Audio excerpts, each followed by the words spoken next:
കോർട്ടെക്സിൽ വരുന്ന പേഷ്യൻ്റ് ആണെങ്കിൽ പലപ്പോഴും എല്ലാവർക്കും അറിയായിരിക്കും. നമ്മൾ സാധാരണഗതിയിൽ ഒരു 3 മാസത്തിൽ കൂടുതൽ വേദന അനുഭവിക്കുന്ന ആൾക്കാർക്ക് രാത്രി 7 മണിക്ക് 8 മണിക്കൊക്കെ ഒരു ഗുളിക കൊടുക്കാറ്. ഇതെന്തിനാണ് ഈ 8 മണി ഗുളിക കഴിക്കാമെന്നത് പലപ്പോഴും ചോദിക്കാറുണ്ട്. അപ്പോൾ അതിൻ്റെ ഒരു മറുപടിയാണ് ഇന്ന്. നമുക്കറിയാം, ഒരു സ്ഥലത്തു നിന്ന് തന്നെ ഒരുപാട് കാലം, അതായത് മോർ ദാൻ 3 months നമ്മളുടെ ശരീരത്തിൽ നിന്ന് എവിടെന്നെങ്കിലും വേദന അനുഭവപ്പെടുന്നുണ്ടെങ്കിൽ അതിന് ക്രോണിക് പെയിൻ എന്നാണ് വിളിക്കാറ്.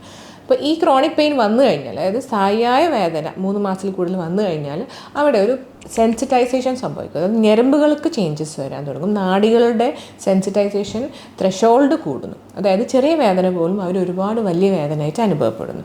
പുറപ്പോൾ മുട്ടിനാണ് വേദനയെങ്കിൽ അവിടെ പെരിഫറൽ സെൻസിറ്റൈസേഷനും ആ ചേഞ്ചസ് തന്നെ നമ്മുടെ തലച്ചോറിലും അതുപോലെ സുഷുമ്നാഡിയിലും ഒക്കെ വരുന്നു. അപ്പോൾ ഇതിനെ സെൻട്രൽ സെൻസിറ്റൈസേഷൻ എന്ന് പറയും. ഈ ഒരു പ്രതിഭാസത്തെ കുറയ്ക്കാൻ വേണ്ടിയിട്ടാണ് നമ്മൾ ഈ 8 മണിക്ക് പ്രിഗാബലിൻ, ഗാബാപെൻറ്റിൻ, ഡുലോക്സിറ്റിൻ അതുപോലത്തെ ആൻറ്റി കൺവൾസൻസ്, ന്യൂറോപ്പത്തിക് മെഡിസിൻസ് കൊടുക്കുന്നത്.